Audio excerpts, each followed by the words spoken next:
Suspendido po ang lisensya ng SUV driver na sangkot po sa insidente ng road rage sa Bacoor, Cavite.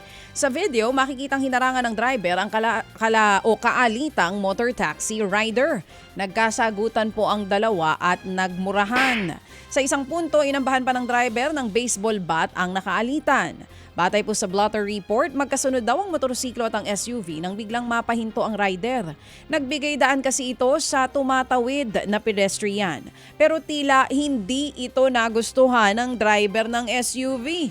Dito na raw sinundan ng sasakyan ng motor hanggang sa tuluyang magpang-abot nga po ang dalawa. Naglabas na rin ng show cause order laban po sa SUV driver. Naharap po ito sa reckless driving, obstruction. Nahaharap nga po sa reckless driving at obstruction ang driver ng SUV. Galit ka ba? Grabing init ng ulo ng mga tao. Marami talagang Tatapa ng ganyan. mukha nyo. Yung bang nagmamadali talaga, no? Bawal kang huminto basta-basta lalo na pag may tumatawid. Aray ko Cute ba po. kayo? Cute ba kayo? Guwapo Sa ba kayo? Santa Cruz, Davao del Norte naman mga kapatid, lumiyab po sa gitna ng kalsada ang isang school bus. Nabalot nga po ng makapal na usok ang sasakyan habang nilalamon ito ng apoy.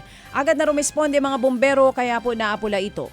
Sa investigasyon, papuntang Davao City ang bus sakay pong mga estudyante ng Southeastern College of Padada.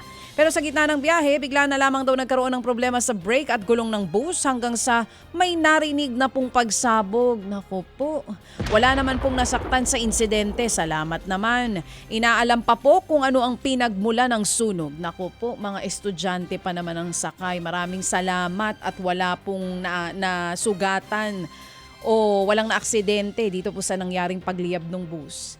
Sa iba pang balita mga kapatid, dinakawan ng diesel ang nakaparada lamang na sasakyan dyan po sa Baguio City. Kwento ng may-ari, nagulat na lamang siya nang hindi na maalis ang sasakyan.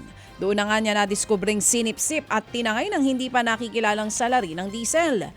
Hindi pa nakontento ang magnanakaw at tinangay pati po ang baterya ng sasakyan. Posibleng pinag-aralan daw ang krimen lalo't hindi ito ang unang beses na nangyari po yan. Mga kapatid, para sa iba pang mga balita at impormasyon, sundan niyo po kami sa X, Instagram, Facebook at syempre sa TikTok, True Network PH. Mag-subscribe din po kayo sa aming YouTube channel, True Network. May website din po tayo, truenetwork.ph, at pwede niyo rin po kaming mapanood sa Channel 19 ng aming True FM TV. Lagi pa rin makinig sa radyo dito po sa 105.9 True FM dahil dito, lagi po sa'yo, kapatid. Tayo sa totoo, tunay at tapat.